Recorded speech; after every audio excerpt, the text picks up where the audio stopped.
Allez, ouais. Bienvenue mes chers bipèdes et bien évidemment en... Public cette fois. Eh ben oui mon petit Néo, t'as vu. Une fois n'est pas coutume. Le public est pas super nombreux, mais est-ce qu'il est chaud? Plus chaud que quand il était plein là. Ça... À la fin de l'émission, on va voir ce que ça va donner. Bien. Mon petit Néo, aujourd'hui on va faire une émission un petit peu à part. On va pas parler d'image, on va pas parler de son, mais...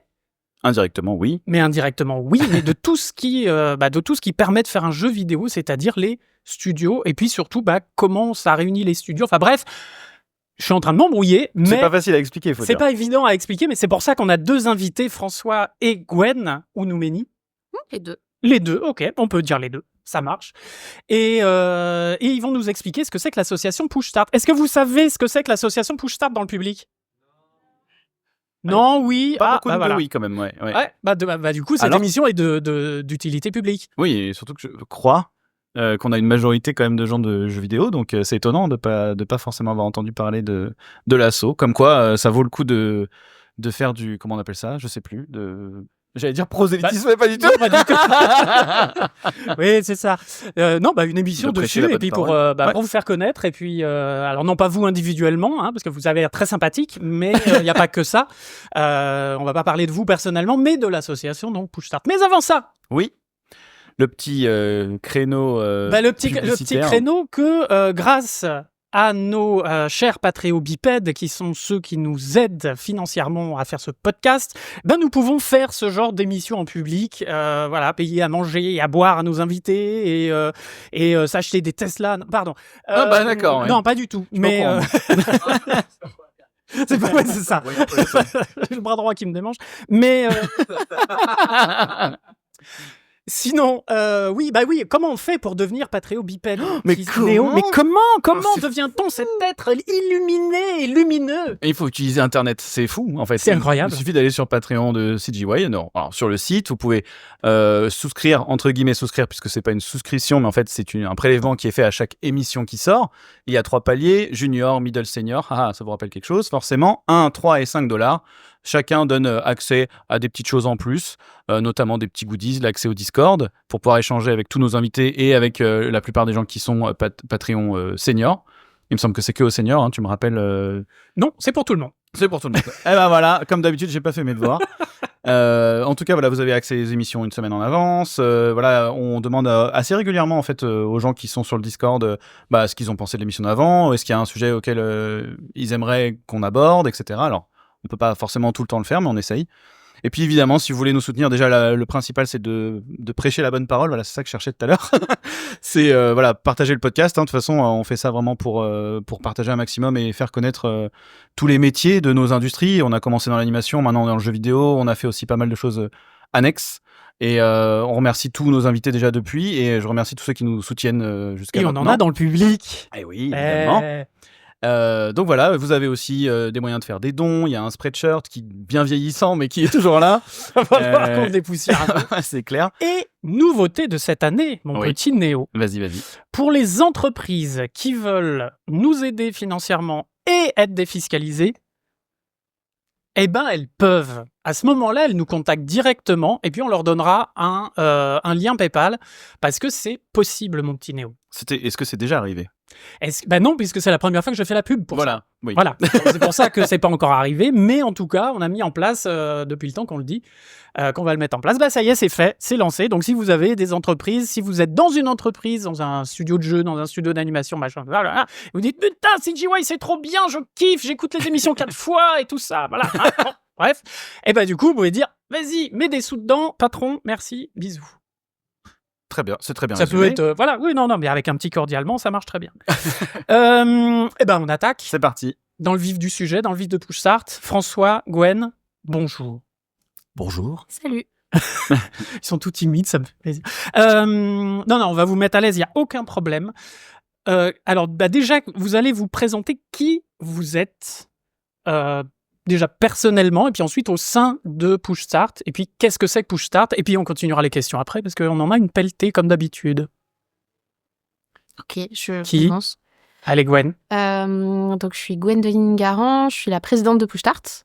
Et à côté de ça, je fais beaucoup trop de trucs, vraiment beaucoup trop de trucs. Pour résumer, je bosse dans l'industrie du jeu vidéo et connexe à l'industrie du jeu vidéo. J'ai été artiste, j'ai fait de l'UX, j'ai fait de la user research, j'ai été knowledge manager, j'ai fait beaucoup de freelance. Tu étais knowledge manager. Oui. Alors attends, je t'interromps parce que je ne sais absolument pas ce que c'est. C'est-à-dire tu manages c'est le seul mot savoir. que tu ne sais pas, c'est très bien. Ah bon, ça va. Mais non, globalement, je m'intéresse au savoir et à comment est-ce qu'on pérennise du savoir dans les entreprises et comment est-ce qu'on le partage, comment est-ce qu'on forme les gens, comment plein de trucs autour de tout ça. Cool. Et ça passe par la documentation, mais pas que. Et globalement, là, je m'oriente vers une thèse parce que justement, j'aime beaucoup le savoir. Et ouais, je fais plein de trucs, beaucoup. Parfait. C'est cool. J'aime bien les gens qui font plein de trucs. Oui. Et François? Eh ben, je m'appelle François, du coup. Bonjour François. Donc moi, je suis délégué général de Push-Start. Donc Gwen est élue, en fait, en tant que professionnelle de la filière, et elle a été élue par le board. Donc il y a l'asso élit des gens pour représenter l'asso, et ces gens élus élisent ce qu'on appelle un bureau dans une association. Et il y a un poste de présidence qui a été donc ce mandat-ci, c'était Gwen, comme la fin du mandat d'avant d'ailleurs. Et moi, je suis employé par l'association. C'est une différence notable, c'est-à-dire que des bénévoles qui sont élus par une filière pour les représenter, et moi qui travaille pour l'association avec ces bénévoles pour arriver à faire avancer la structure et la filière qui va avec. Et voilà, donc après, initialement, j'ai un parcours de développeur, plutôt universitaire généraliste. J'ai fait ça pendant pas mal de temps, dans plein de secteurs, dont en partie le jeu vidéo. Et après, j'ai monté ma structure pendant 5 ans, et puis j'ai aussi encadré des élèves en école, et par accident, j'ai atterri chez Push-Start. Voilà, c'est... Comment ça par oui. Par accident, parce que je n'ai pas directement postulé. C'est quelqu'un qui a envoyé mon CV à ma place. Ah merde. Piège. Et à un moment donné, étonnant, voilà, donc c'était rigolo. Donc Et, ça existait avant que tu y arrives. Ah oui, complètement. Ça existe depuis quand, Push-Start, Ça déjà existe depuis 2015. C'est les 10 ans cette année. D'accord. Les 10 ans cette année. Oui. Joyeux. Non, pas. Pas encore, Le gâteau pas arrive, mais Mars. Mais Mars. ouais, non, c'est 10 ans effectivement d'association, et moi je suis arrivé en 2020 en tant que premier employé de l'association. Et voilà, après, on en parlera sûrement un petit peu après sur qu'est-ce que c'est, comment ça se monte, pourquoi c'est intéressant d'avoir personne employée dedans, qu'est-ce que c'est la structuration d'un cluster et de la filière qui va autour. Et voilà, et je constate que s'il y a des gens ici qui ne connaissent pas Push-Start, c'est qu'on n'a pas encore fait assez de bruit. Donc c'est très bien, ça permettra d'éclairer un peu tout ça. Et je pense que c'est la deuxième fois que tu parles des entreprises au Patreon, puisqu'il me semble que le dernier live, tu parlais des entreprises déjà. Mais oui, c'est pour ça. On avait annoncé que, Ouais. mais on l'avait pas fait. Ok. Mais là, du coup, on Ok, l'a fait. ouais, On a bah, passé bravo le pas. d'avoir réussi à avoir le côté défiscalisation. C'est pas simple, et on pourra en parler aussi côté asso. Voilà. Donc je viens du dev, j'ai fait pas mal de trucs différents, et j'ai atterri chez Push-Start. Et c'est votre métier à plein temps maintenant, là? Pour François, oui, qui est salarié, Ouais. moi je suis juste bénévole. Oui, d'abord, Mais c'est un deuxième métier à plein temps. Oui, parce que ça prend un temps de dingue, Ça en fait. prend beaucoup de temps. Ouais. Enfin, je veux dire, rien que nous, déjà, on est une asso, quelque part, voilà, mais c'est tout petit, Si, on est et une ça vraie prend, asso, quand ça même. prend beaucoup. Oui, non, mais... On est 4, mais on Enfin, est là, un c'est asso. pas comparable du tout, pour le coup. Et déjà, ça prend pas mal de temps, en plus, sur les vies professionnelles qu'on a, donc j'imagine que c'est pas forcément... Oui, on n'a pas assez de 24 heures. clairement. Ouais. Après, on va détailler un peu après ce qu'est un cluster pro. Il y a asso et asso, c'est-à-dire que la dynamique est pas tout à fait la même. Il y a un aspect qui est plus entreprise, et donc c'est pas. Moi, j'étais embauché à un moment aussi où les élus précédents, les bénévoles donc précédents, étaient cramés, en fait, parce que l'asso prenait une certaine place, et eux, justement, en tant que bénévoles, ça devient ingérable. Mhm. Et les clusters pro de cet ordre-là ont quasiment tous aujourd'hui des personnes qui sont employées dans l'asso, DG en général, au moins premier poste, quoi. Mais après, moi, j'ai été recruté au début en mi-temps. Tu vois, tu construis ton poste progressivement. Et donc, voilà. Moi, c'est un temps plein. J'ai une autre activité à côté parce que ça m'amuse de faire d'autres trucs à côté. Mais je veux dire, aujourd'hui, l'association a les moyens d'avoir 2 employés. Il y a Lucie qui doit être dans la salle là-bas, qui est chargée de communication, qui a été la 2e employée de Push-Start. Et on a pu monter à plus. On est monté à 4 employés sur une phase particulière. Et aujourd'hui, on a pu donc avoir 2 personnes en CDI à temps plein et une personne en alternance avec nous pour quelques mois. Voilà. Comment une asso arrive à financer justement des employés, parce que on pense toujours aux assos à but non lucratif. On est Mais, une asso à but non lucratif. Oui. Oui, ça veut dire. Alors, précise, vas-y ce que c'est comme Alors, ça. une asso à but non lucratif, c'est-à-dire qu'une entreprise, elle cherche à faire du bénéfice et à libérer des marges, à pouvoir croître. Une association à but non lucratif, elle n'a pas pour objectif de générer de la thune. Elle Ni est là de la pour stocker. avoir... Ouais, surtout de la stocker, t'as tout à fait C'est raison. ça qui est interdit, c'est ça, d'avoir Oui. une énorme. C'est pas le Enfin, il faut but. que tu te C'est retrouves à remis l'équilibre. au collectif. Ouais. Parce que tu représentes des gens qui font confiance à des élus et la structure, et tu génères de l'argent, effectivement, mais cet argent, il est remis au pot en permanence. Donc, une fois que tu as payé les salaires, c'est les actions, en fait, que tu vas pouvoir mener, et beaucoup de choses dont on parlera. Mais effectivement, c'est une asso à but non lucratif.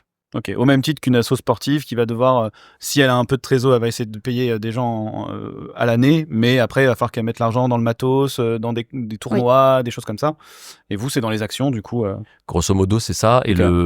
il y a des statuts spécifiques pour les assos sportifs. Je ne rentrerai pas dedans, je ne suis pas expert de cette typologie, mais dans la logique, c'est... Fais pas ça. Non. C'est déjà Mais, compliqué, on peut pas ça en plus. mais c'est vraiment cette logique-là, c'est ça. Il y a des associations qui ne sont pas à but non lucratif. Nous, on est à but non lucratif.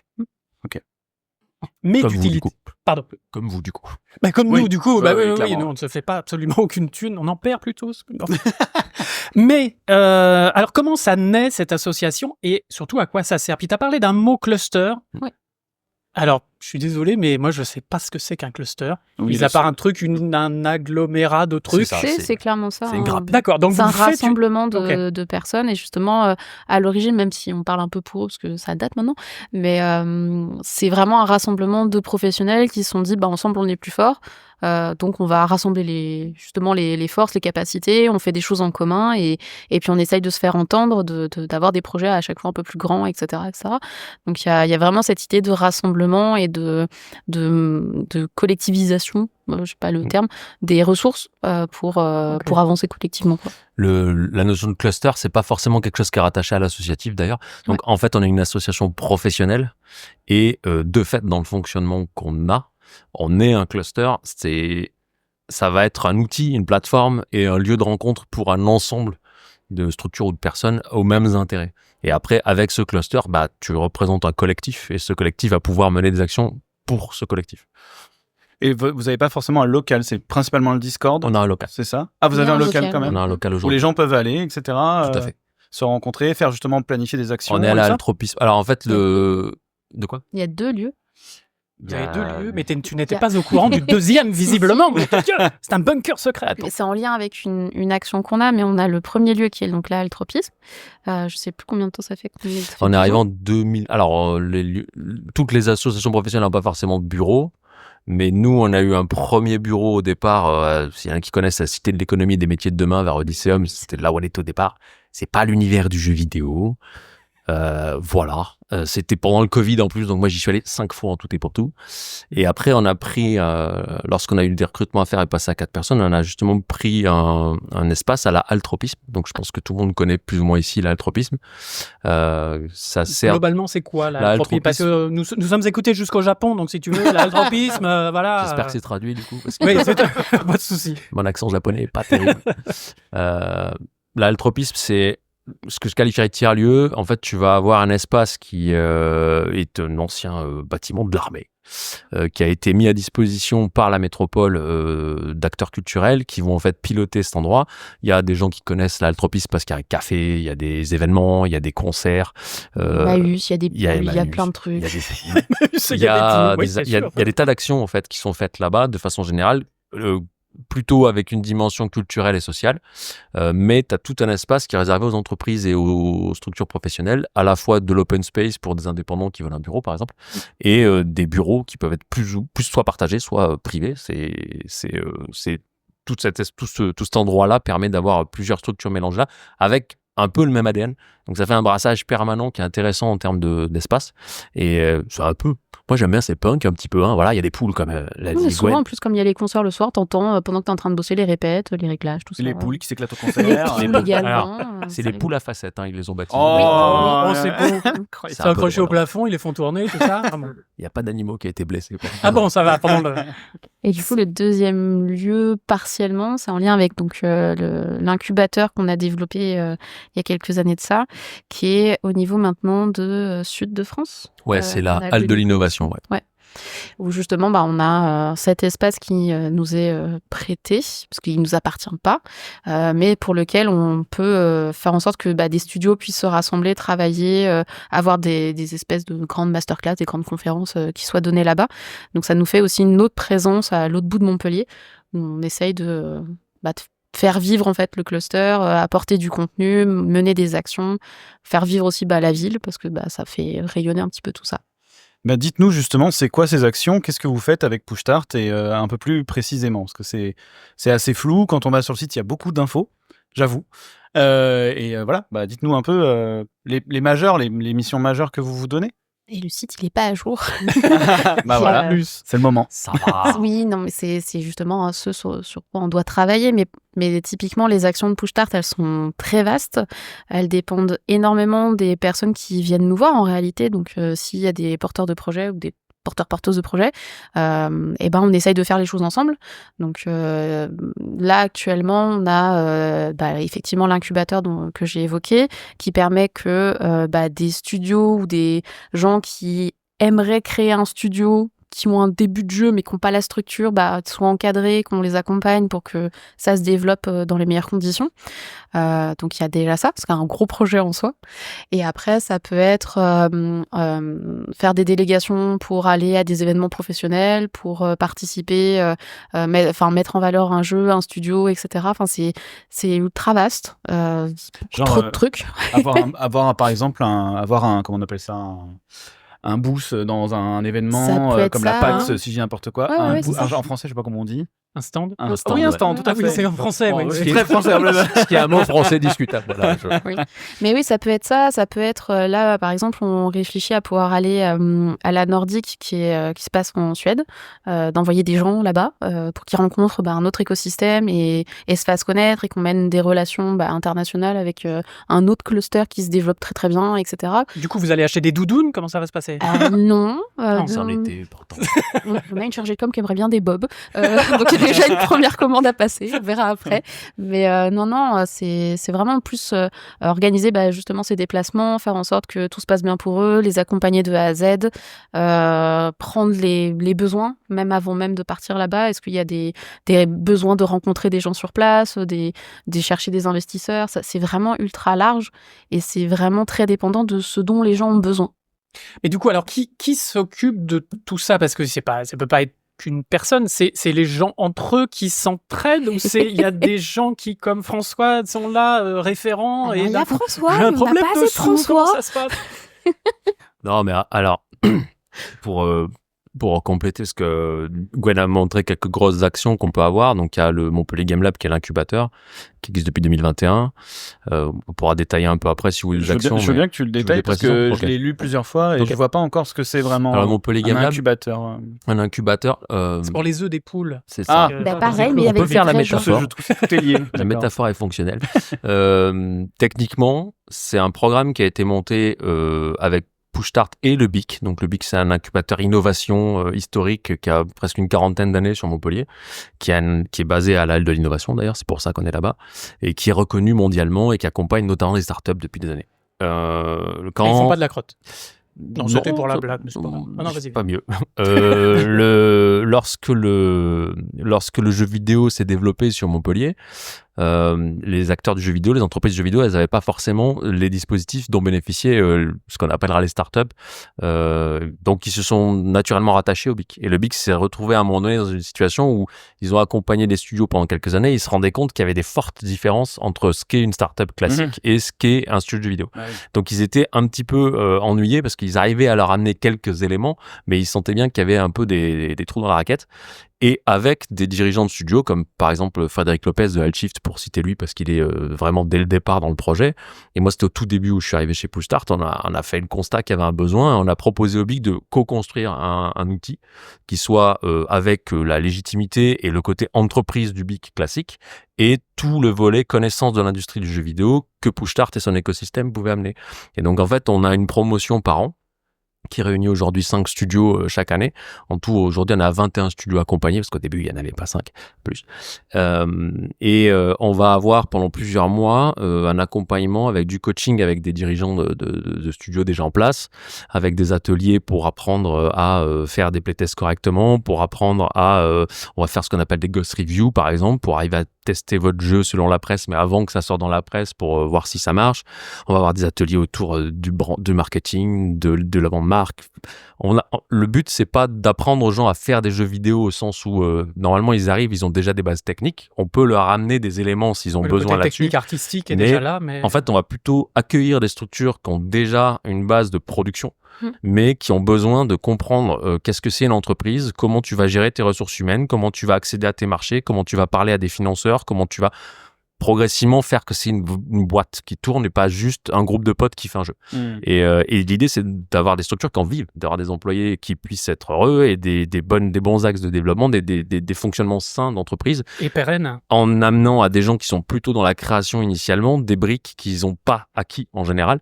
Donc, encore une fois, si on a des acteurs, je pense à un exemple, on a un studio par exemple qui changeait de moteur, il passe de Unity à Unreal et ils savent pas très bien gérer le son à ce moment-là, c'est très important pour eux, ils sont dans une phase délicate. On va trouver un spécialiste technique qui va bosser avec eux, mais c'est pas forcément ce qu'ils viennent chercher initialement quand ils rencontrent cet incubateur et donc tu as tout ce suivi là qui se fait, il y a du lien entre ces studios.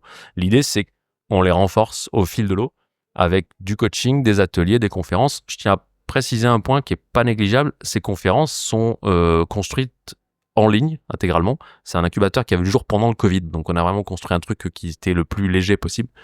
Et on couvre l'Occitanie. Montpellier, c'est le bastion du jeu vidéo sur l'Occitanie, mais Push-Start couvre la région. Donc pour arriver à distribuer cette connaissance le plus largement possible, le format des conférences qui est à l'incubateur, il est librement accessible, gratuitement, et toutes les personnes qui souhaitent s'inscrivent. Et tant qu'on ne passe pas une certaine jauge, on dit oui à tout le monde en fait. Et nous, là, on va sourcer des gens. La première qu'on a eue, c'était sur le crowdfunding en fin d'année. Enfin, la première qu'on a eue pour cette édition, c'était sur le crowdfunding en décembre. Là, on a la prochaine, qui est la semaine prochaine, qui va être sur comment faire tenir tes finances de studio de jeu quand c'est la crise.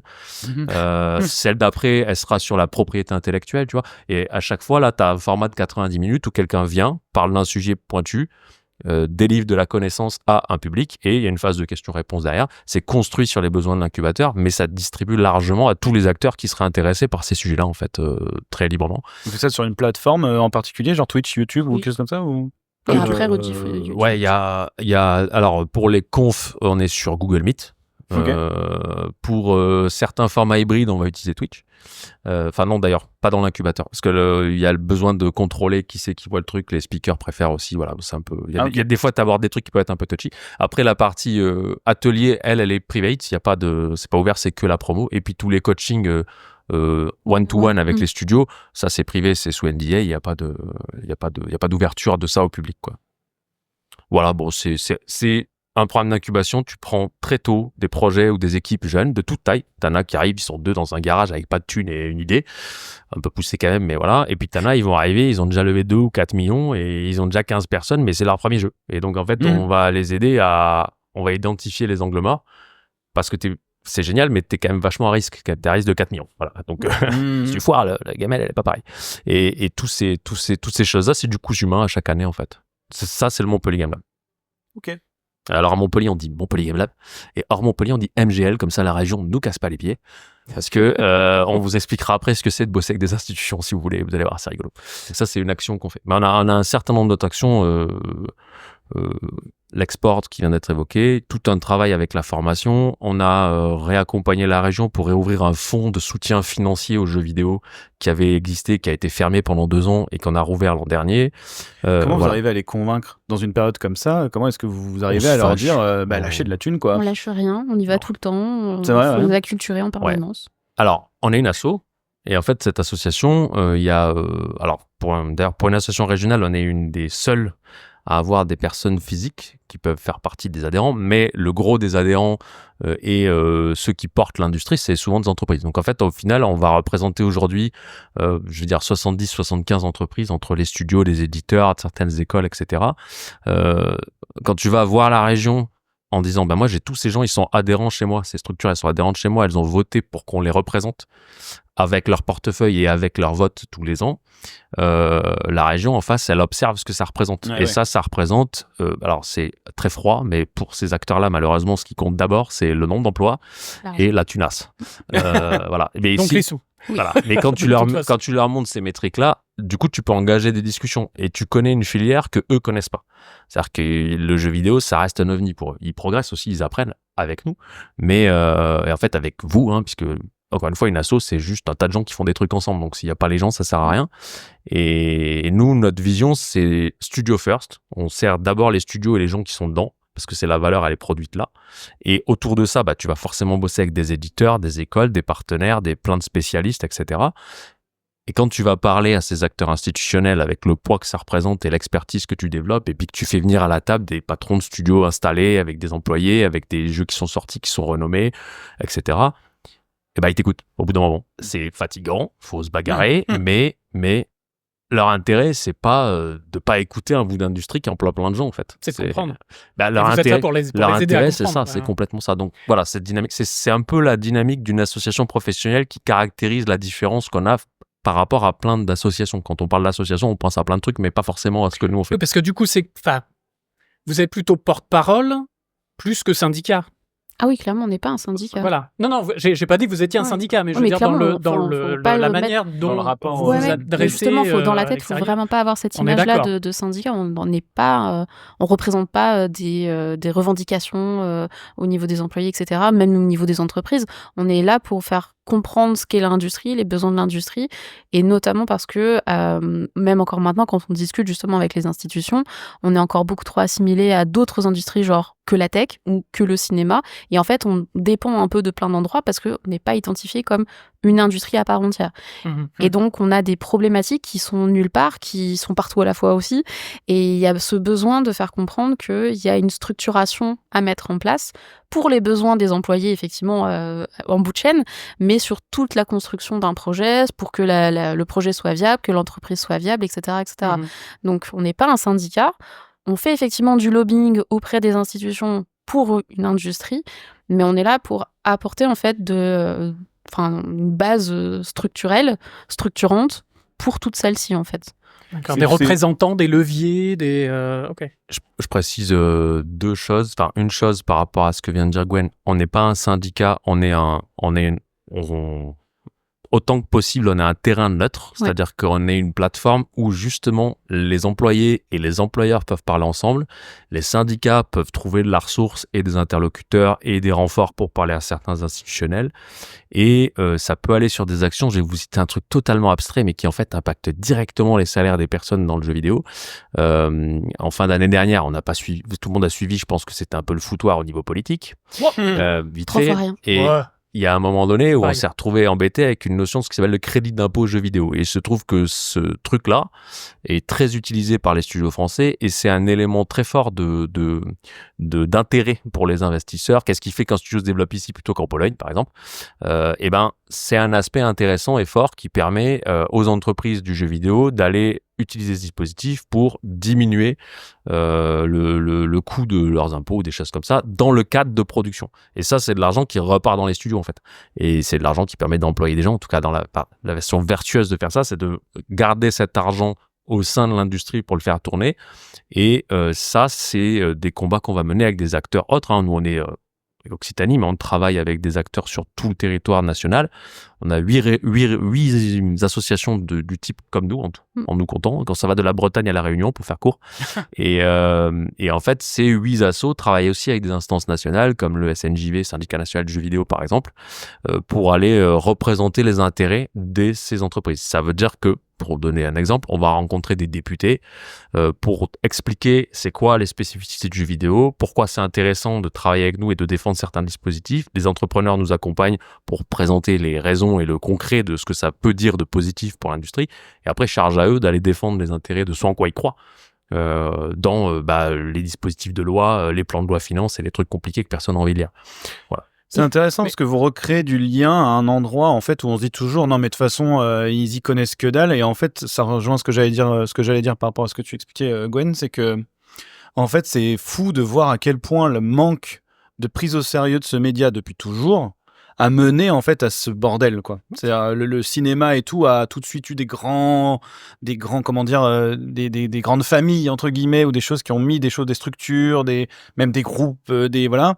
Et le JV en fait, qui a toujours été un petit peu comme ça, le mal aimé. Non mais vous êtes pas de l'art, non mais si, non mais ça, non mais de toute façon ça intéresse que mon enfant. Par voilà. contre, c'est reconnu comme produit culturel. Ah oui, parce que ça rapporte quand même de la thune pour le coup. Certes. Alors. Contrairement par exemple au jeu de société qui n'est pas encore reconnu comme produit culturel. Ah ouais, ok. Au niveau de la TVA, etc. Il y a pas mal de. Et nous, on serait pour qu'il soit reconnu. Mais en fait, il y a deux trucs. Déjà, on travaille avec le CNC, donc le Centre National du Cinéma, qui est aussi le référent pour les subventions aux studios, qui sont le fonds d'aide aux jeux vidéo, qui sont aujourd'hui l'antenne de rattachement au niveau national dans tout ce qui est ministère et paperasse compliquée du jeu vidéo. Donc, on a une accointance forte avec le cinéma. Ce que tu disais est intéressant, c'est le cinéma, tout de suite, ils ont eu... En fait, non, le cinéma, c'est juste qu'ils sont vachement plus vieux et que il y a... Je pense que c'est qu'une question de durée. Moi, je pense pas grand-chose, tu vois, mais... non, j'ai quand même l'impression qu'il y a un dédain quand même quasiment un fouet. Alors oui, vois. Mais le truc, c'est que moi, j'étais pas là quand le cinéma a été créé. Bien sûr. Et je sais pas comment ça s'est comporté à ce moment-là, mais je pense qu'il devait y avoir quand même des trucs un peu similaires dans des écosystèmes très différents. Hein. C'était d'autres mondes, parce que c'était il y a longtemps. Mais tu vois, c'était un enfer. Cette différence-là, elle est forte. Et je pense que la reconnaissance que le cinéma a acquis, progressivement, nous, on pense que le jeu vidéo l'aura aussi. Parce qu'il se trouve que c'est un peu la suite. Puis c'est la suite du truc. En termes de représentation de plein de choses, c'est la suite du truc. Et après, les acteurs fonctionnent un peu différents. Nous, on a un marché qui est très international dès le départ, ce qui n'est pas le cinéma. Il y a plein d'enjeux comme ça qui différencient les deux. Mais globalement, au final, ça fait pas si longtemps que ça que le jeu vidéo existe. Et donc, effectivement, tu te retrouves avec des acteurs en face qui, vu le temps qu'ils ont dû mettre à s'approprier le cinéma, tu te dis que il y a du boulot. Mais en plus, on est du jeu. Là, on commence à avoir des gens qui sont des grandes personnes, qui ont des postes à responsabilité et qui ont grandi avec ça. Ils se sont appropriés ce support, ce médium. Donc, ils le prennent au sérieux maintenant. Ils ont compris qu'il y a une industrie, qu'il y a des gens qui bossent. Leur gamin, il fait pas que jouer un truc qui les gonfle. Puis en fait, peut-être que même eux, ils sont passés par... Tu vois, ça démarre. Emmanuel Macron, il a dû jouer à Arkanoid, à machin. Mais la perception de jeu, de ce que c'est, etc., c'est encore un objet en construction dans la tête des gens, en fait, en termes d'objets culturels, etc. C'est pas tout à fait clair. Parce que pourtant, ça brasse quand même beaucoup d'argent. Enfin, je veux dire, c'est énorme. C'est pas le souci. C'est énorme. On s'entend là, mais c'est quand même beaucoup d'argent. Mais c'est de la même façon quand tu regardes les études justement sur la consommation des joueurs, joueuses, de se dire que la plupart des femmes considèrent qu'elles sont pas gameuses alors qu'en fait elles jouent tout autant que les hommes. C'est qu'il y a encore un travail de concevoir le fait que jouer, ça prend différentes formes sur différentes plateformes, différents outils. Et ça, c'est pas encore acquis pour beaucoup de personnes. Hein. Même l'apprentissage de la ludicité, qu'est-ce que c'est, pourquoi est-ce que c'est de la ludicité, etc. C'est pas clair pour plein de gens, quoi. Est-ce que vous faites aussi dans le serious game ? Parce que là, on parle de jeux pour s'amuser, machin et tout, mais les jeux vidéo dans les entreprises, au sein des entreprises, etc., ça... Disons que nous, en tant qu'asso, on fait rien de jeux vidéo, on produit rien, on n'est pas producteur. Oui, je me doute bien. Par contre, on peut effectivement accompagner des structures qui pourraient en faire. Ça, il n'y a pas de souci. Que ce soit du serious game ou des trucs plutôt médicaux, etc. Elles ont accès à moins de choses. Alors, pas par rapport à nous, mais je veux dire, les fonds de soutien aujourd'hui, que ce soit régionaux ou CNC, sont pas les mêmes. Le serious game, il est entre la start-up et le jeu, on va dire. Je fais court, mais voilà. Donc, il peut sûrement aller chercher d'autres soutiens. On a des acteurs, d'ailleurs, qui s'en sortent très bien là-dessus. Mais tout ce qui va relever de quelque chose de dispositif vidéoludique, on peut humblement lui servir à quelque chose. Donc nous, ça peut être qu'on va accompagner des problématiques, mettre en avant ce que tu fais, te trouver des bonnes personnes pour répondre à tes questions. Et puis, d'un autre côté, si mettons ici aujourd'hui, on avait beaucoup d'acteurs du serious game qui voulaient vraiment avoir ce côté associatifs professionnels qui les défendent, on s'approprierait ces sujets, on irait les défendre sur des scènes nationales pour dire là ça représente tant de gens, ces gens-là ils ont ces besoins-là, pourquoi c'est différent de ça, on comprend pas, tu vois. Et voilà, on développe un argumentaire, on avance avec des alliés, etc. Mais ça peut sans problème. Le serious game, c'est du jeu vidéo. C'est une Bien sûr. composante du jeu vidéo. Et tu vois, par rapport à ce qu'on disait tout à l'heure sur la composition de ce qu'on fait, est-ce qu'on est un syndicat et qu'est-ce qu'on représente, etc. De la même façon, en fait, dans la composition de l'association, on a parlé vite fait qu'il y avait un board, des élus, etc. En fait, on a une composition qui fait qu'on représente vraiment l'industrie au sens très très large. On a un CA étudiant, donc on essaye aussi d'intégrer les futurs professionnels dès les études. On a Des différentes écoles de la région. des différentes écoles de etc. la région. On a des gens comme moi qui sont freelance, qui avant bossaient dans une boîte. On a des gens qui sont juste employés. On a des patrons, on a des docteurs. On a vraiment de sens très très très très large. On Des essaye médecins. vraiment d'avoir une belle représentation de tout ça. Des médecins ou des doctorants? Non, des docteurs, enfin pas des docteurs médecins, des Ah, docteurs. d'accord. Je Ils t'en ont le prie, statut de PhD, voilà. Si on a un médecin, il fait pas que ça. Il fait pas que ça. Mais non, on essaye vraiment d'avoir cette belle représentation et de justement de pas tirer la couverture que dans un sens, mais vraiment de représenter l'industrie au sens très large du terme, avec les besoins effectivement qui reviennent pour le commun. Mhm. À chaque fois, c'est le commun qui est le plus important. Du coup, est-ce qu'il peut y avoir des aides ou des actions par rapport à justement le côté technique ou le côté artistique? C'est-à-dire, précise ta question. Par exemple, je sais pas, des formations sur Unity, Unreal, Ah oui. j'en sais rien, enfin, ou sur comment faire. Une belle texture. Exactement, voilà. Pas forcément directement dans nos missions, encore que s'il y a des gens qui arrivent et qui disent moi je veux faire ça, let's go on fait ça. Je suis bah oui let's go on fait ça. On trouve C'est des pas lieux. difficile quand même. Bah, en fait si la personne a déjà tout ce qu'il faut et qu'il lui faut Ouais. juste trouver un lieu, bah, on va l'aider à le trouver un lieu. S'il lui faut juste du public, on va lui trouver le public. En fait on va chercher ce qui lui manque. Mais globalement si la personne a déjà un projet, bah, on marche avec en fait, Ok. on avance. Le côté formation, il y a. Pardon, tu voulais réagir Ouais, c'est François. juste pour compléter, je pense que ça va répondre en partie à ce que tu allais dire. Mais Ouais.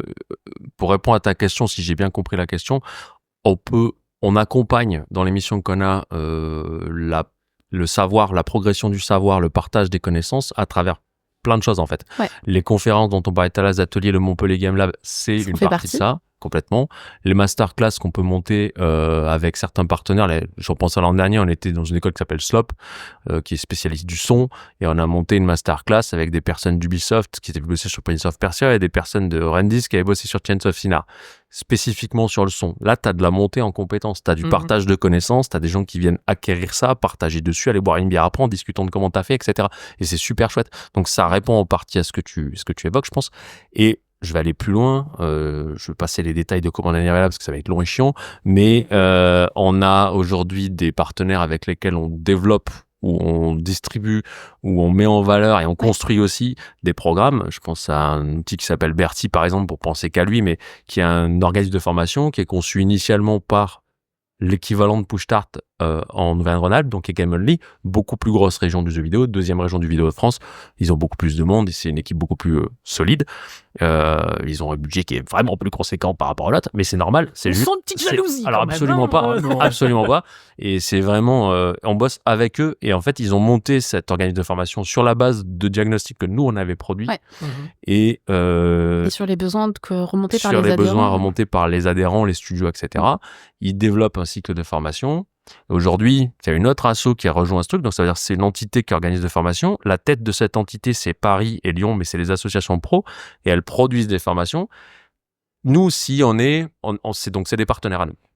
Ils nous proposent un catalogue de formation. Si on dit ton truc, il est pété, eh ben, ils vont le changer. Si on dit ce formateur-là, en vrai, nous, on n'a que des retours négatifs sur sa capacité à former les gens ou sur le contenu qu'il fournit, ils vont, tu vois, et donc ce travail entre assos permet de qualifier, d'avoir une meilleure qualité de ces produits. Et donc, nous, après, on est à l'aise pour aller en parler au studio et pour dire, il y a ça correspond à ça comme besoin. Nous, on pense que chez toi, est-ce que c'est oui, non? Et après, on va t'aider aussi à les utiliser. Et là, on rentre dans des trucs, comment on va utiliser des financements, genre les comptes personnels de formation, les trucs comme ça. Comment vous allez pouvoir, en tant qu'entreprise, mobiliser des moyens qui se retrouvent sur plein d'entités que personne n'utilise forcément quand ils savent pas, pour arriver à financer les formations des personnes qui sont en situation d'emploi chez vous. Comment vous allez arriver à faire progresser leur carrière, à faire augmenter la qualité de vos productions, mais à faire aussi que eux ils se marrent ou elles se marrent, leur parcours est plus cool, ils sont montés en compétences, tu vois, etc. Donc oui, on bosse là-dessus à plusieurs niveaux différents. Après, nous-mêmes, on n'est pas un organisme de formation en tant que tel. Non. Et Bien après, on peut aussi aider les autres copains-copines des autres assos qui ont un peu plus de temps pour se diriger vers ces actions, un peu comme Bertie, mais pas forcément en mode, comment dire, c'est pas une entreprise, mais un peu avec le fait d'avoir un roulement, un truc automatisé, un calendrier, un catalogue, etc., quoi, spécialisé là-dessus. Mais par exemple, on a, comme dit, on couvre l'Occitanie, on a le Toulouse Game Dev, qui est effectivement là à Toulouse, qui rayonne aussi dans l'Occitanie, et qu'on va essayer de mettre en avant, s'ils ont des informations ou ils cherchent des personnes pour justement animer un atelier, on va aussi communiquer avec eux, partager, etc. D'accord. On va faire en sorte justement que ça aide tout le monde, comme dit à chaque fois. Je reviens vraiment sur le basique, c'est ça sert le commun, et à chaque fois on a cette idée en tête, quoi. Vecteur de ressources et Oui. compagnie. Ok. Et en termes de ressources, du coup, est-ce que vous aidez les gens à trouver du boulot? Hauteur de nos moyens, oui. À hauteur de nos moyens, voilà. C'est concrètement. Alors nous, on va pas pouvoir fournir du taf. On n'est pas Pôle Emploi. Non. Mais c'est France Travail maintenant. Mais, d'ailleurs. oui, Enfin, pardon. bon, c'est pas- Ouais, t'as raison. Alors bon, Il y en a qui sont inscrits? dans mon jargon, c'est Polo. Donc du coup, j'ai du mal à me détacher de Pôle Emploi. Mais c'est vrai, c'est effectivement France Travail. On travaille avec ces acteurs par contre. Oui. Et nous, on peut aider France Travail à qualifier une formation spécifique. On peut À mieux comprendre notre industrie aussi. Oui, totalement. c'est pareil. Hein, Mais ils sont des fois totalement, plus ça fait compliqués. partie du truc. Et c'est Ça fait long partie de et notre c'est rêve. complexe. Il faut avoir les gens qui écoutent en face. Oui. Et après, ça peut être très basiquement le fait qu'on va relayer nous, on va savoir que tel ou tel CEO cherche quelqu'un, on va relayer l'information. Ou on va savoir que tel ou tel profil là est sur le marché, et puis au détour d'un truc, comme on est au courant, au détour d'un truc, tu fais les bons matchs en fait. Et puis un peu comme votre Discord, pouvoir faire en sorte que les gens se connaissent, se mettent en relation, qu'ils puissent partager des annonces, etc. Mhm. Véritablement, on sert vraiment, le plus basique aussi, de facilitateur à tout niveau. Donc on est là pour faire en sorte que les gens puissent communiquer entre eux, se partager les ressources, faire en sorte que ça vive.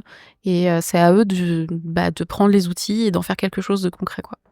En fait, il est aussi important pour une personne qui cherche du travail de trouver du travail que pour une personne qui Cherche des fournit profils. qui cherche quelqu'un pour faire le taf, de trouver les bonnes personnes. Mhm. Ça marche dans les deux sens, quoi. Tu vois. Bah, c'est pour ça que intuitivement, t'as envie de te dire, oui, ce serait un endroit idéal pour ça, parce que c'est extrêmement ciblé en fait. C'est extrêmement ciblé et c'est comment. Je suis perturbé. C'est comment. Je sais plus ce que je voulais dire du coup. Voilà, super. La plateforme, C'est extrêmement la ciblé. On peut plateforme. enchaîner. Ouais, la plateforme et que en fait c'est super ce que vous faites. On a pété Néo. génial. Ah ouais, ça m'a vraiment sorti du truc. J'étais complètement ailleurs. Bon, bref, c'est pas grave. Vas-y, enchaîne si tu veux, Doc, parce que ça me reviendra pas. Non, mais c'est pas grave. C'est pas grave. Comment c'est né qui s'est dit, tiens, si on réunissait les acteurs du jeu vidéo dans la région, parce qu'il y en a quand même pas mal. Et comment, c'est quoi la genèse? Alors ça, je sais pas De exactement. l'asso. J'ai lu des documents dessus parce que ça a été documenté notamment par Antoine. Ouais, mais Il a fait des articles dessus. Il y a des je peux archives. t'en dire un peu plus. En fait, au départ, je vais faire court, mais au niveau régional, il y a une volonté au départ de forcer la main aux gens du jeu vidéo pour intégrer des clusters d'ESN, entreprises de services numériques. Donc pour se retrouver dans la même bassine que des acteurs comme Capgemini ou d'autres qui vont être des usines à développement, par exemple, ou avec des sociétés de start-up médicales ou des choses comme ça. Et ils voulaient tout mettre dans la même bassine. Et il y a des personnes à ce moment-là du jeu vidéo qui se sont dit, en fait, non, on va jamais être représenté correctement là-dedans, parce qu'on est tout petit, mais nos besoins, ils sont très, très différents de ces acteurs-là. Donc, en fait, on n'existera pas à ce moment-là et ça marchera pas. On va être les guignols, Complètement. du coin. Et ils ont créé l'ancêtre de ce qui est aujourd'hui Push-Start en se regroupant, en disant fuck off. Ouais, donc, du coup, la région les a pas trop soutenus au début, puisque c'était en mode punk, donc voilà. Et puis après, c'est devenu Push-Start pour d'autres raisons, mais grosso modo, c'est un groupe de personnes qui étaient des pros de l'industrie et plutôt des pros du type entrepreneur parce qu'ils étaient au contact de ces problèmes que tu vois moins quand tu es en emploi en général. Tu vois moins les problématiques de structuration de filière, de comment tu vas trouver les finances pour ta boîte, etc. Et c'est ces acteurs-là qui se sont dit, tu sais quoi, on a des trucs spécifiques à nous, on va monter un bordel là et on va essayer de créer un événement. Il y a eu le MIG à l'époque sur Montpellier. On va essayer de aller défendre nos intérêts à tel ou tel endroit, discuter avec les scènes, et tout ça, ça s'est construit comme ça. Et Push-Start, c'est né de ces bénévoles qui ont créé ce truc-là en 2015, en fait. Au final, Push-Start, la marque Push-Start est née en 2015, et puis qui progressivement a évolué, en fait. Vous avez qui comme gros adhérents à Push Start? C'est que des indés? C'est que des studios indépendants? Alors. Il y a du Ubisoft? Non, mais c'est intéressant. C'est une question intéressante. C'est une question tricky. Est-ce que vous acceptez tout le monde? Oui, ou parce que quand on arrive sur le site et qu'on va sur la page adhérer, on peut être surpris par les montants qui sont affichés. Mais si on regarde pas dans le détail, on se dit ah oui, quand même. 3000 C'est-à-dire les balles. montants? Ah bah il y a des trucs, ça va jusqu'à 3000 €, 1500 €. Mais est-ce que t'as regardé les autres assos? Et tout en bas après. Non, mais je sais bien que c'est pas un reproche, hein. Je sais bien. Non, mais en fait, c'est réfléchi. Et voilà. Et en fait, c'est là où il faut aller dans le détail. Je vais vous laisser y aller parce que il y a évidemment des manières d'adhérer aussi pour le.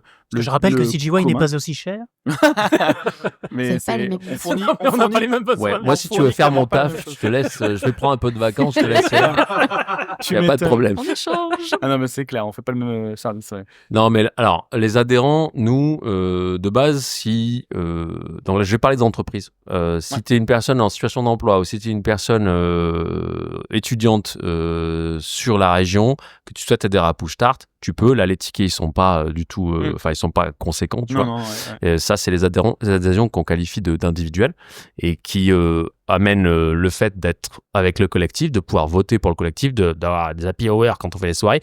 Non, mais techniquement, ça amène un certain nombre de choses. Ça amène aussi l'accès à nos actions globales. Ça amène les réductions qu'on va avoir avec nos partenaires si on va au Game Camp en individu, soi-même employé, on veut y aller. Et ben, on va payer 50% moins cher son billet parce qu'on est adhérent chez Push, par exemple. Donc, c'est un détail, mais en gros, en un one-shot, t'as amorti ton adhésion, sans compter les bières. Donc, ça va, c'est rentable. Donc, voilà, c'est vraiment un truc qui est pour les personnes. Je vais m'arrêter là dans la logique. Si pour les étudiants aussi, tu as aussi la capacité de progresser, je pense, plus vite quand tu es au contact de ce réseau-là. Mais on pourra détailler peut-être un autre moment si vous voulez. Mais globalement, je m'arrête là pour ce qui est les personnes physiques, individuelles. Quand on parle des entreprises, toute entreprise qui va travailler dans le jeu vidéo ou auprès du jeu vidéo en Occitanie a potentiellement légitimité à se demander si ça vaudrait pas le coup d'adhérer chez Push Start. Si tu es un studio, c'est très simple, oui. Si tu es quelqu'un qui fournit un service à côté, on en parle parce que soit tu seras adhérent classique, soit tu rentres dans un circuit qu'on qualifiera de partenaire. Si tu apportes de la valeur à notre écosystème, si tu sers nos studios, on est OK pour discuter avec toi en fait. Okay. Mais si tu es un studio, si tu es un éditeur, si tu es une école, si voilà, oui, tu as tout intérêt à adhérer à Push Start et c'est possible bien sûr à partir du moment où tu as une existence en Occitanie. Pourquoi tu as un intérêt à adhérer du coup? Parce que en fait, l'ensemble des services qu'on a évoqués. Tout ce qu'on vient d'expliquer, Néo. En partie, ouais. Okay. Écoute, suis un peu. C'est un exemple. Tu es dirigeant d'entreprise, tu fais tourner ta baraque, tu as 10, 20 employés, tu as une prod en cours, tu as la tête dans le guidon. Toi, tu vas pas être au courant de tous les jours, le moment où nous, on se bagarre avec la région pour rire à fond, où on va avoir les infos au niveau d'un ministère pour te passer le bon truc, où tu vas pas te casser la tête à monter ta délégation pour aller à la Gamescom, parce qu'en fait, on va t'envoyer un mail en disant c'est là, c'est comme ça, c'est ça, est-ce que c'est OK pour toi? Et c'est bon. Tu vois, c'est juste des exemples. Mais ce qui fait aussi qu'à un moment donné, tu peux être dirigeant d'un studio de 20 personnes qui a pas trop de réseau au niveau politique et d'un coup, tu es assis à un repas avec le maire, la présidente de région ou le CNC. Et à ce moment-là, ce qui est super intéressant, c'est que ces gens dont peut-être t'as rien à foutre et jamais tu leur parleras sinon, là, tu te rends compte que tu peux dire des trucs et qu'ils vont t'écouter. Et puis que le mec d'à côté va dire probablement pareil. Et tu vois. Et tout à l'heure, on parlait d'acculturation, mais en fait, ça marche dans les deux sens. C'est aussi pour que ces patrons qui vont peut-être devenir des gros patrons puissent aussi avoir le vocabulaire pour s'adresser à ces personnes-là et faire que ça marche dans les deux sens, vraiment. Ouais, c'est un peu comme ton pote qui te présente à son autre pote que t'aurais jamais eu accès, voilà, mais sauf que c'est à l'échelle beaucoup plus grande et il y a un vrai sérieux aussi du coup forcément du fait de la structure et tout ça. Sans compter tout ce qui est montée en compétences, formation qu'on peut porter, suivi, etc. Ah, c'est cool. Si tu viens nous voir aussi avec des problématiques de studio. Formation, c'est une problématique. Ou de logement, ou de logement. Tu peux aussi avoir, ça nous est arrivé d'avoir un studio qui dit là j'ai une galère, ma prod tombe. J'ai plus mon financement et j'ai 2 employés et j'ai peur pour eux. Et j'ai vraiment eu des patrons qui m'ont dit. Et tu fais OK. Et là, tu cherches autour pour arriver à replacer les gens au moins dans l'intercontrat, dans le temps que tu vois. C'est un exemple, hein, mais ou typiquement, tu vois, là, avec la crise de studios qui ont besoin de faire des redressements judiciaires, etc. De qu'est-ce que c'est, comment on fait ça? Comment tu fais le redressement plutôt que la liquidation? C'est ça. Tu vois, aussi. Comment tu... C'est absolument pas la référence, donc... c'est de l'économie brute. En fait, tu as une entreprise, elle marche, ça va plus. Elle meurt, mais entre les deux, il y a un parcours. Et si tu es un peu informé de comment ça se passe, tu peux te rattraper en route, en fait. Ouais. Et là, c'est un redressement judiciaire et t'es pas obligé d'aller direct dans le mur. Si t'es de arrivé, clôturer la boîte. voilà, si t'es arrivé sans savoir ni rien, c'est des trucs anxiogènes en plus. Puis toi, tu fais des jeux vidéo. Enfin, si tu veux, t'avais pas prévu d'aller voir un type qui va t'expliquer comment tu dois gérer ton compte en banque. C'est chiant. Quand Et tu commences à voir marqué Game Over, oui, c'est pas. voilà. pas Et bon signe. nous, on est là pour te dire. Alors, ça, Faut ça savoir que c'est existe. écrit Game Over, faut le reconnaître Ouais, déjà, c'est ça ça. c'est pas dit. Qu'est-ce qui a marqué? Ça existe. Ça se fait comme ça. Là, ces personnes-là, elles sont sérieuses. Elles vont venir gracieusement parler avec toi pour t'expliquer comment ça va. C'est un exemple, encore une fois. Donc, on souhaite pas les redressements et les liquidations. On a un certain nombre d'adhérents, pour répondre à ta question initiale, qui sont des studios de plein de tailles différentes. Ce qui est intéressant, c'est qu'il y a pas mal de studios qui se sont construits avec PushStart. Ils sont arrivés au départ, ils étaient petits ou inexistants, et puis maintenant, ils sont plus grands. Mais ces gens-là, ils ont grandi avec PushStart, donc tu sais, t'as cet esprit de corps qui s'est créé. Et puis, il y a des studios comme Ubisoft, par exemple, qui sont pas adhérents chez PushStart. Ils sont assez gros, donc on représente pas non plus un tel intérêt en termes de retour sur investissement direct. Mais par contre, on fait des actions avec. Nous, on pense que ça serait plutôt malin pour eux d'être adhérents et nous, on serait content de les avoir avec nous. Et en interne, on devrait aussi gérer le fait que les problématiques de plein de nos studios sont pas celles d'Ubisoft, tu vois. Donc, ça Mais serait du coup, aussi, ils sont adhérents ou pas? ils sont Non. pas adhérents, Ah. mais ce sont des acteurs avec lesquels on a des partenariats. On va faire des trucs avec eux régulièrement. Mais ça amène à la D'accord. deuxième partie de ta question de justement, est-ce qu'il y a que des indés?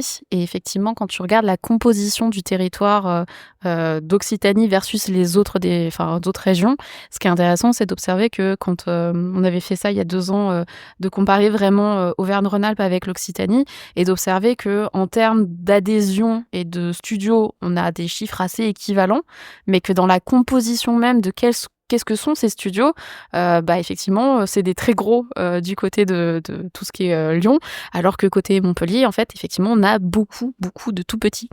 Donc, même la grille d'adhésion, en réalité, tout à l'heure, j'ai dit, mais est-ce que tu as regardé les autres?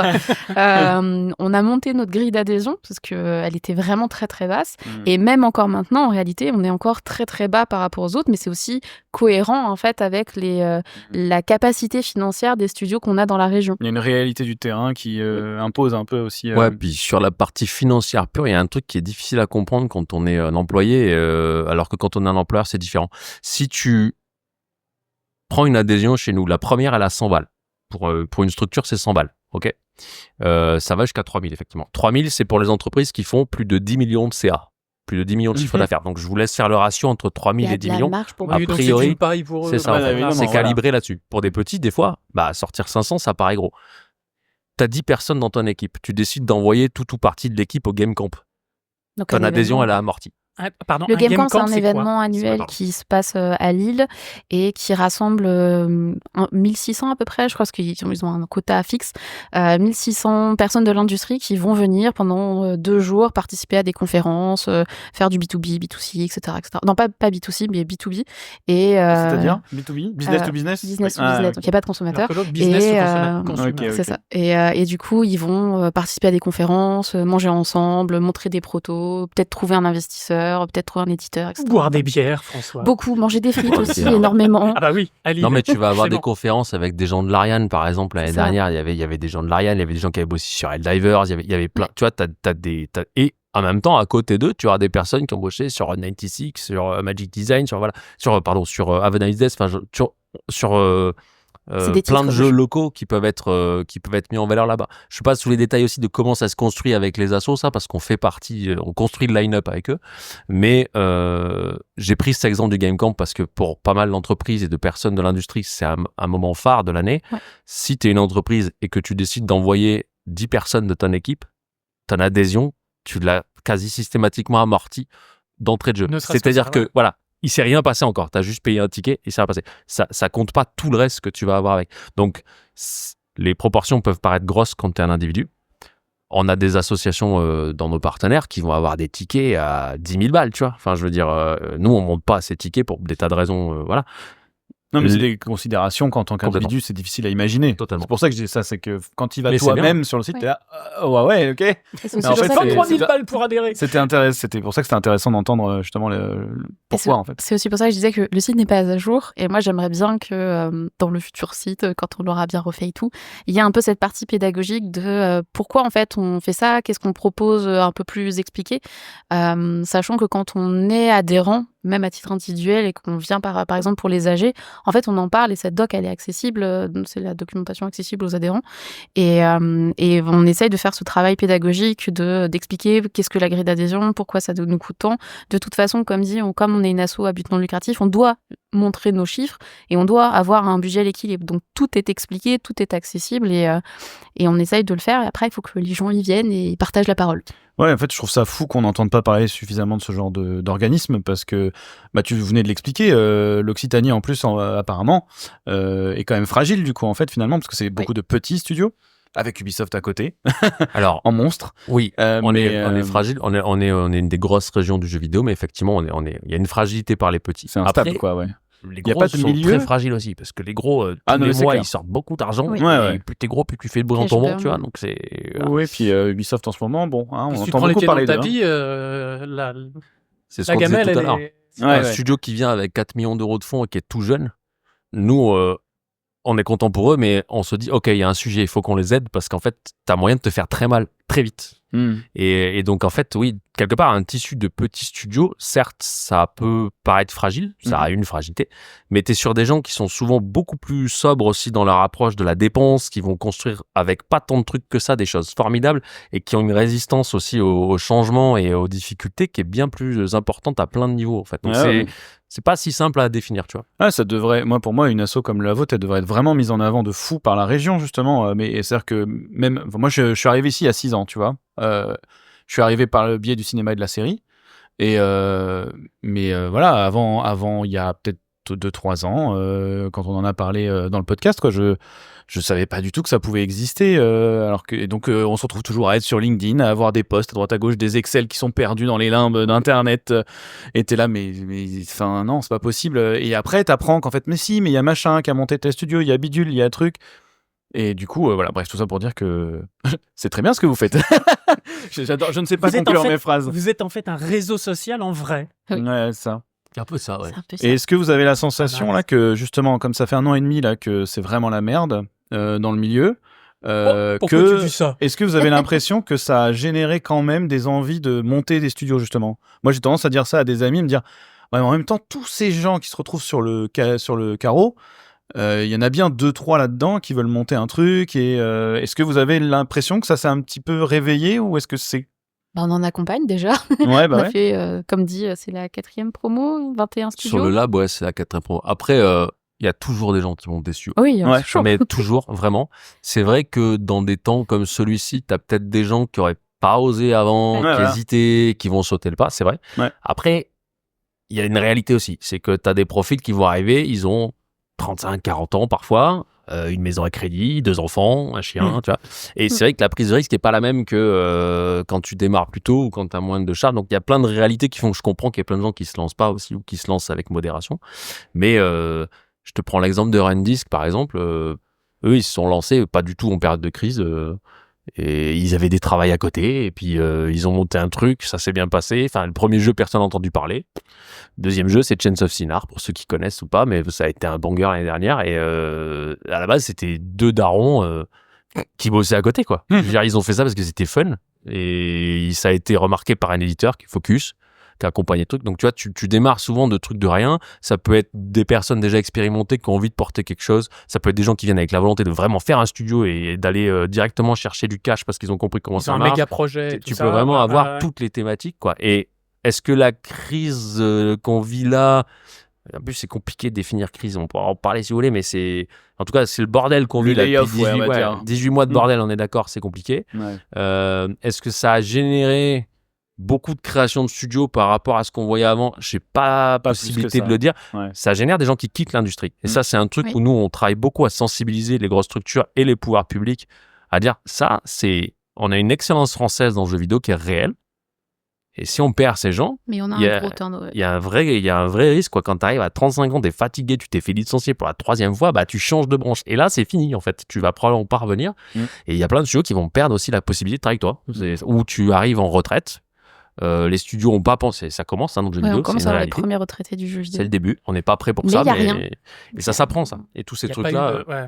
Il n'y a rien de Comment prévu ça, y a parce qu'il y rien avait avant des contrats qui étaient bizarres ou dans des trucs qui marchent pas. Du coup, t'as pas vraiment tous tes droits à la retraite. Enfin, c'est vraiment fucked up. Oui, des heures qui sont pas comptées, des trimestres C'est ça. entiers. Alors non, mais ça, on n'en parle même voilà, pas. Enfin, Et c'est tu ok. pars aussi d'un monde où faut pas oublier que c'était pas vieux, comme on disait tout à l'heure au final. C'est plus une industrie enfant, mais c'est une industrie jeune adulte, on va dire. Et tu te retrouves avec des acteurs qui, il y a 20 ans, ils faisaient un jeu avec 4 potes, des mecs en général blancs, au fond d'un garage, Quatre gus 23 dans ans, un garage, voilà, comme dirait l'autre. à fond de Red Bull ou d'équivalent de l'époque, rien Ça à coûtait foutre, pas les grand horaires on chose. s'en tape, etc. Le même type aujourd'hui, s'il est encore dans l'industrie du jeu vidéo, en vrai, il a 35 ans, il a 2 gosses, à 17h, 35, ça va t'as compris l'idée, quoi. Il est à 17h, oui, plus que 35. Mais à 17h, il est à l'école pour les récupérer, tu vois. Il a plus la même vie. Donc, en fait, toute l'industrie C'est a clair, changé c'est aussi avec clair. ça, quoi. Ouais. Et c'est, Puis le et- Red Bull, adieu. Enfin, voilà. Je fais pas de promo pour Red Bull, je Mais préfère. un J'en vois autre, un autre exemple qui est rigolo aussi qu'on n'a pas cité, c'est Day of the Shell. T'as dit quoi? Day of the Shell, c'est le nom du jeu et le studio du père. Eux, ils sont rigolos parce que ils sont venus un jour comme ça, ils ont vu la lumière, ils sont rentrés, puis ils ont posé leur proto, leur PC dans un coin de l'apéro JV, qui est un des événements qu'on fait public. Et en fait, ils ont fait tester le jeu, puis on l'a vu évoluer. Et là, ça fait plus d'1 an. Il est bientôt sorti, s'il n'est pas déjà sorti. Ils sont Et- passés au lab. Et ouais, aussi. Et c'est trop bien, en fait, de voir l'évolution, de voir la réception des gens directement comme ça. Enfin, c'est vraiment une belle aventure, quoi. Ils voulaient pas faire un studio à la base. C'était Ouais. un groupe de potes qui est venu avec un build, qui s'est dit, votre apéro, il est cool. Est-ce qu'on peut poser un PC là? Ouais. Ils ont fait tester le truc. Ils ont dit, bon, nous, on a prévu 3 mois avec des copains pour faire un truc. Et après, voilà. Un an et Bon, demi plus tard. Ça avance. Tous les mois, ils ship. Ils ont calé leur milestone sur les apéros. Je déconne pas. C'est vraiment ce qui s'est passé. Et je déconne pas du tout. Et à chaque fois, ils arrivaient avec hop, hop, hop. Ils prenaient les retours des playtests des joueurs, hop, etc. Au bout de 5 mois, tu vas les voir, tu fais, les gars, comment ça ressemble à un studio? Ouais, non, les entreprises, c'est chiant. Enfin, non, mais tu vois, on a déjà nos boulots, on voulait juste faire un truc entre potes. Ok, 6 mois, 7 mois. Faudrait qu'on parle un truc, François, parce que, en fait, là, on commence à se dire qu'il y a un éditeur qui est intéressé par ce qu'on fait. Il faudrait qu'on fasse une vraie boîte. Et tu vois, en fait, alors, l'histoire est folle et elle est pas non plus hyper commune, mais elle est dingue. Elle est très représentative d'une partie de ce qu'on a envie de faire, nous. C'est de dire, genre, ça, c'est cool. Et après, ils ont été accompagnés par la métropole de Montpellier à travers des dispositifs sur lesquels on travaille avec la métropole de Montpellier.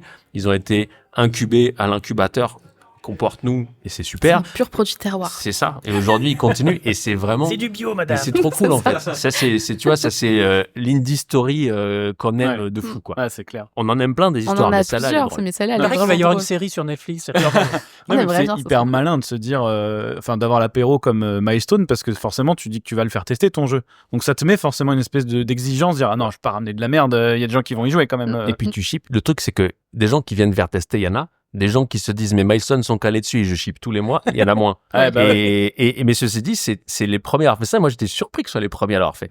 Ouais. Et je suis surpris ça commence. Hein. Je suis surpris qu'il n'y en ait pas plus qui embrayé le pas, mais ça commence doucement.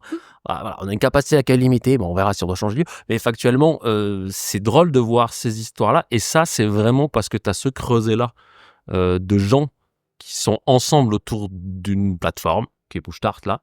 Mais il y en a d'autres. Hein. On parlait de Sudpixel, de Tools Game Dev. Il y en a plein. Nous, on a la particularité, contrairement à Sudpixel ou Tools Game Dev, avec qui on travaille, je précise, nous on couvre vraiment l'Occitanie. Et du coup, on a une capacité d'action, de réseau et un travail avec les pouvoirs publics que les autres structures qui sont Non, plus bah, petites, n'ont pas de salariés, ne peuvent pas faire. Donc en fait, on préfère bosser avec eux pour maxer ce qu'ils font et amener ce que nous on peut faire, plutôt que de faire la même chose qu'eux, en fait. Tu vois, c'est Ouais. pas... Ouais. Et à travers tous ces moments-là, tu crées un espèce de tissu de gens qui se connaissent, qui sont contents de se retrouver régulièrement, qui parlent la même langue, qui ont les mêmes problèmes, et qui soient employés, étudiantes ou patron qui a déjà un studio et qui fait plusieurs millions d'euros. Tu vois. Et ça, c'est valable, comme on l'a dit, avec les autres assos régions, mais aussi avec les assos nationales, parce qu'on a aussi des assos qui sont très, très spécialisés dans l'industrie du jeu vidéo, que ce soit pour le handicap, la diversité, qu'importe, en fait, la thématique. Mais c'est pareil, si on a besoin d'aller chercher des profils ou s'ils ont un besoin et que nous, on est capable d'apporter une réponse, comme dit, encore une fois, on est là pour aider les copains et copines et on fait de notre max, quoi. Mais ça reste bénévole, voilà. C'est beau, mon petit Néo, c'est beau tout ça. C'est vrai que c'est beau. Pour finir sur ce sujet, et après, je pense qu'on va passer au moment des petites questions de fin. Vie. Est-ce que vous diriez que voilà, justement les 2-3 personnes qui veulent faire leur projet entre eux et tout, il y a quand même quelque chose d'indissociable dans le fait de pendant une certaine période, tu vas quand même être livré à toi-même? Ou est-ce que il y a moyen quand même de venir vous voir et dire comment est-ce qu'on peut rendre un truc qui est à la base une idée un peu folle et un petit kiff comme ça, un truc qui quand même va tenir un peu la route, parce que souvent on entend beaucoup, il y a tellement d'histoires de voilà, on se lance et puis en fait au bout de 2 mois il y en a la moitié qui ont déjà abandonné et machin, etc. Je sais pas si ma question est très claire. Non, si. Mais On n'est pas là pour tenir par la main les gens. Ouais. On va être là plutôt comme pas complètement comme un joker, mais on va pouvoir accompagner ponctuellement sur des questions très précises pour répondre à des gros enjeux des fois ou répondre vraiment à une question qui va popper comme ça et qui on n'a vraiment pas d'idée quoi.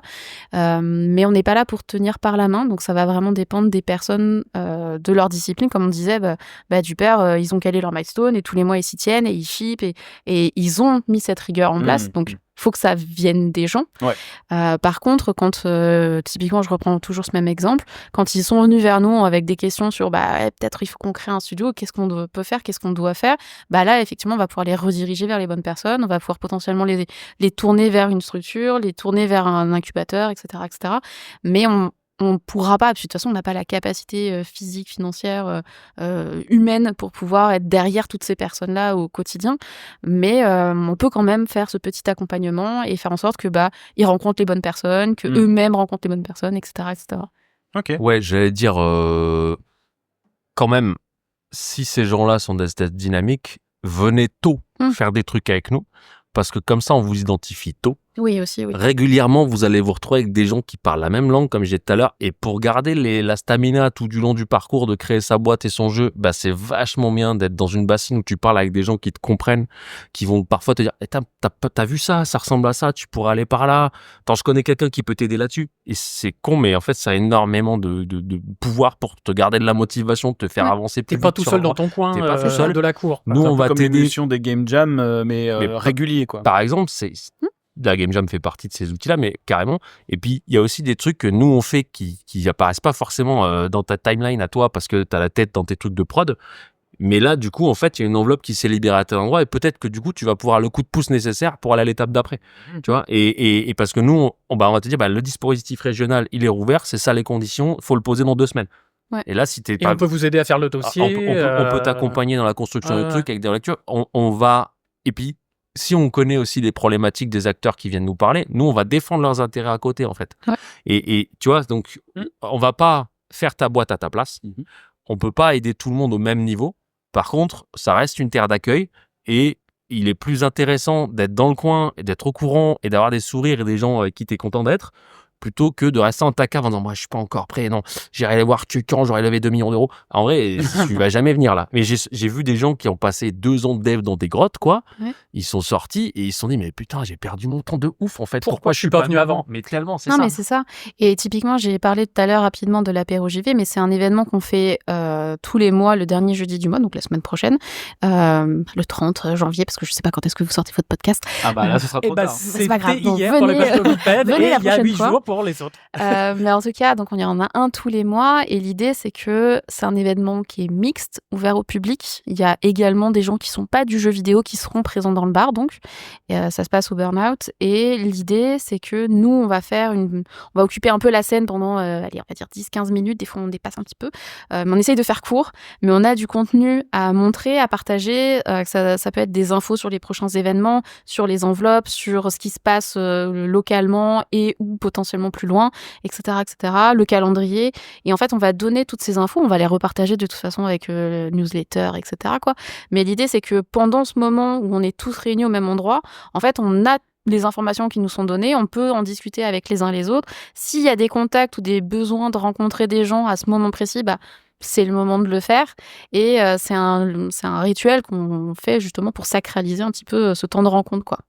Ça crée de l'émulsion. Vous pouvez faire playtester vos jeux à ces moments-là aussi. Et vous pouvez prendre la parole après nous si vous voulez vous présenter. Nous, on prend 15 minutes, on laisse 15 minutes d'open mic et après, il y a possibilité de playtest. Juste, tous les mois, on communique sur la des vraie photos. date parce que des fois, c'est pas la bonne.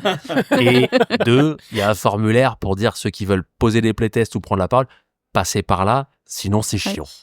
Oui, que ce soit pas l'anarchie et que ce soit pas. Sinon, vous risquez d'être déçu derrière avec tout votre matos. On vous dit, désolé, il y a déjà 5 playtests, ça passe pas, tu vois, par Et exemple. puis aussi pour les personnes, comme on disait, qui sont restées 2 ans en mode tunnel, etc., c'est de se dire non, prêtez-vous à l'exercice, même si c'est horrible de prendre la parole devant plein de gens, prêtez-vous à cet exercice de vous montrer, de parler, entraînez-vous justement à pitcher, en fait, une idée de jeu, etc.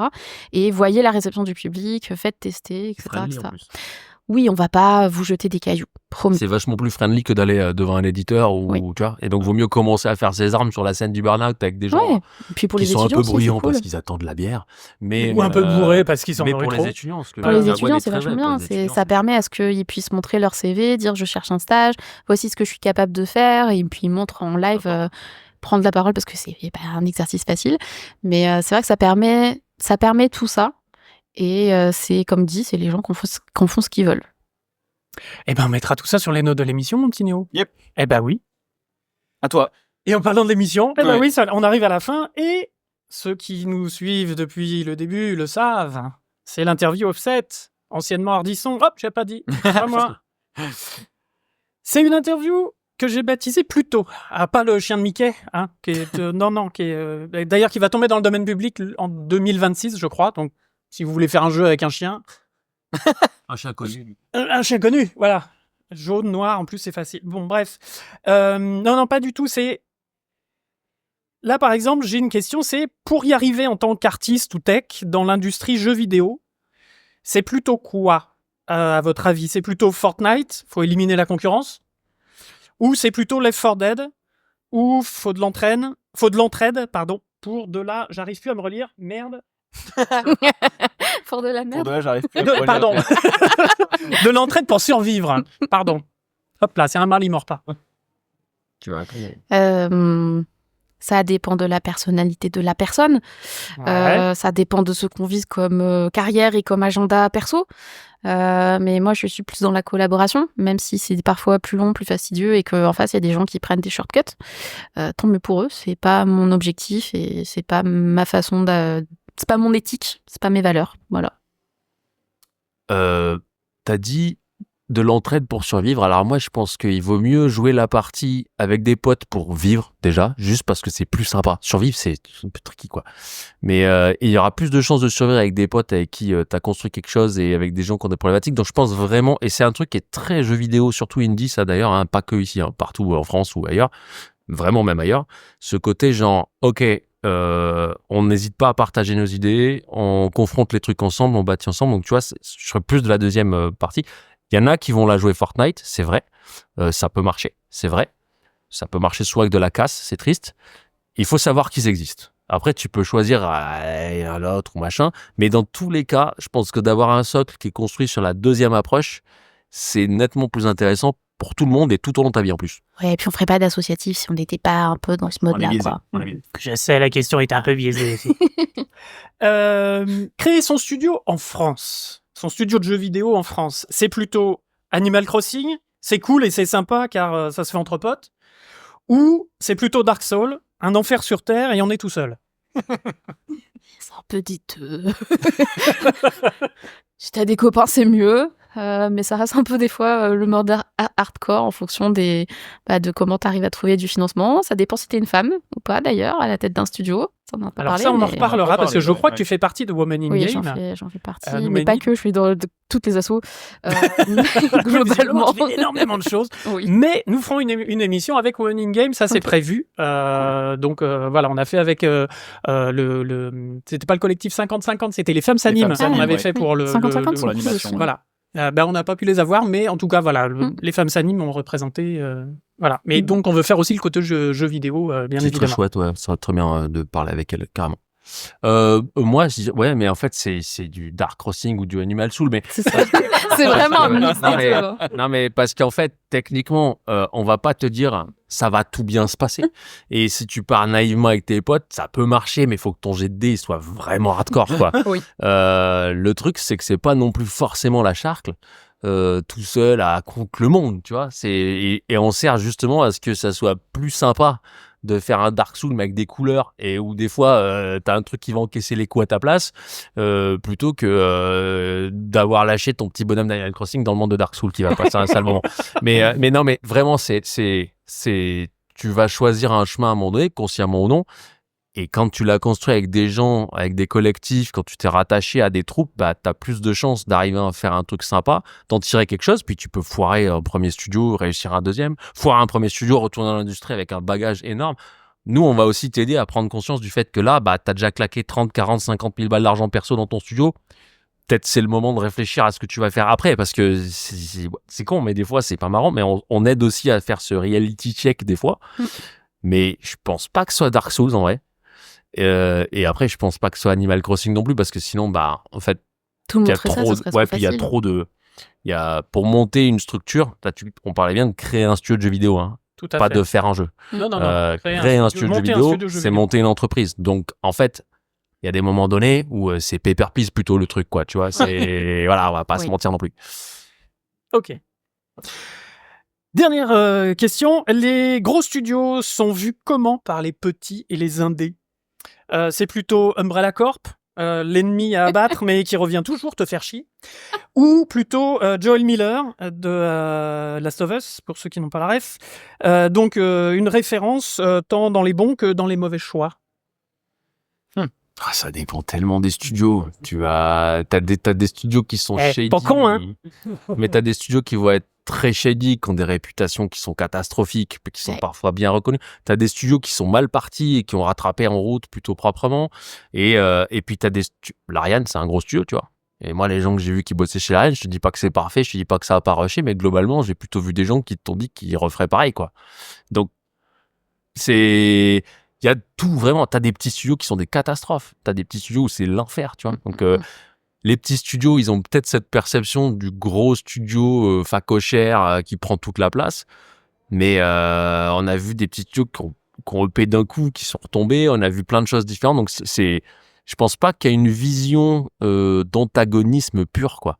Donc, je différencie la vision des personnes qui portent l'entreprise au sens, c'est les dirigeantes ou dirigeants, de la vision que peuvent en avoir les personnes en situation d'emploi, où là, tu vas avoir des postures qui peuvent être un petit peu différentes.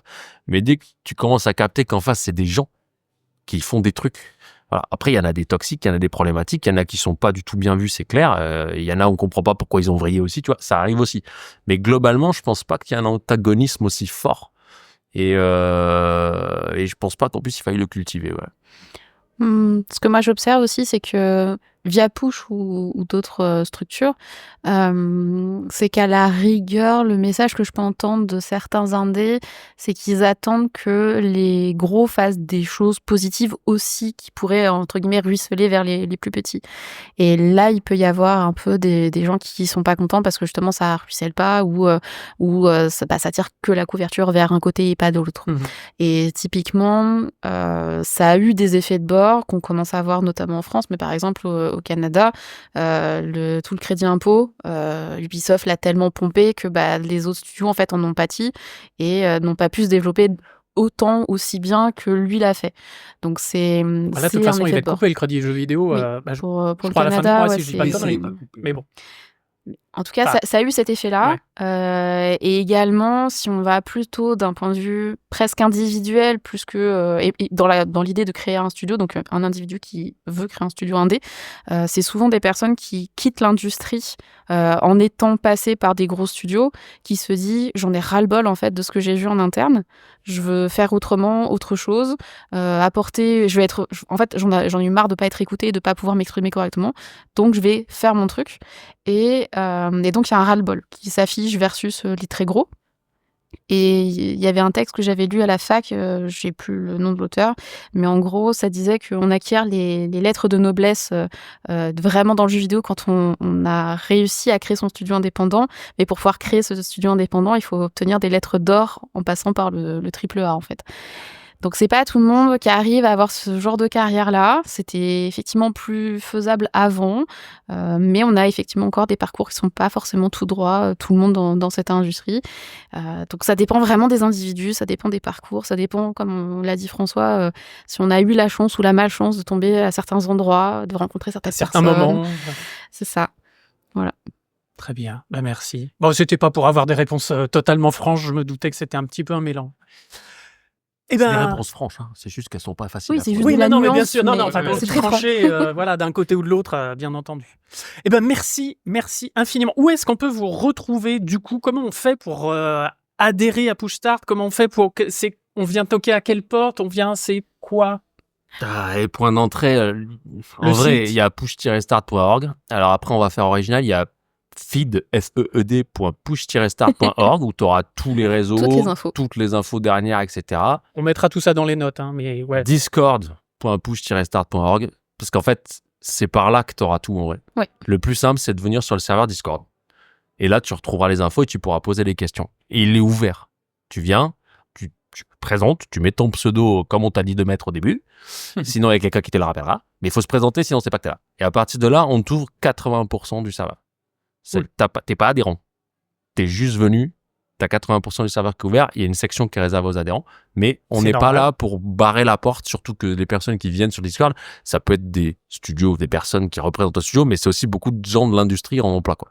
Donc, en venant là, il y a pas mal d'infos déjà, et c'est là que tu auras toutes les dernières trucs fraîches, etc. Et que tu retrouves la communauté, tu peux échanger, on a 2000 bombes, je crois, enfin, tout le monde s'exprime pas, mais le serveur pèse 2000 personnes. Et push-start.org pour le site, sinon il y a aussi toutes les infos. Et montpelliergamelab.com parce Pour que l'incubateur. l'incubateur aussi, s'il y a des structures qui veulent déposer un dossier pour la prochaine édition ou des trucs comme ça passera probablement par là. Et puis après, sur les réseaux sociaux, que ce soit LinkedIn, Blue Sky, tout ça, pas hésiter à chercher Push Start et on nous trouve. Ça marche. Bah, on essaiera de mettre le maximum d'infos pour vous retrouver en tout cas. Merci infiniment. On va Merci continuer. François, J'ai merci plein de Gwendoline. questions qui sont nées dans ma petite tête pendant qu'on a discuté et on va en discuter avec le CG Beers. Avec des bières. Yeah, ouais. Est-ce que ça vous a plu, le public? Ils ont été sages. Il n'y a pas eu une mouche qui a volé. On vous a fait moins participer que la dernière fois, effectivement. J'ai pas fait gagner des bières, etc. Mais le sujet a été plus sérieux. C'était pas l'anniversaire non plus, donc voilà. Non mais oui, merci à tous d'être venus déjà sur cette première heure.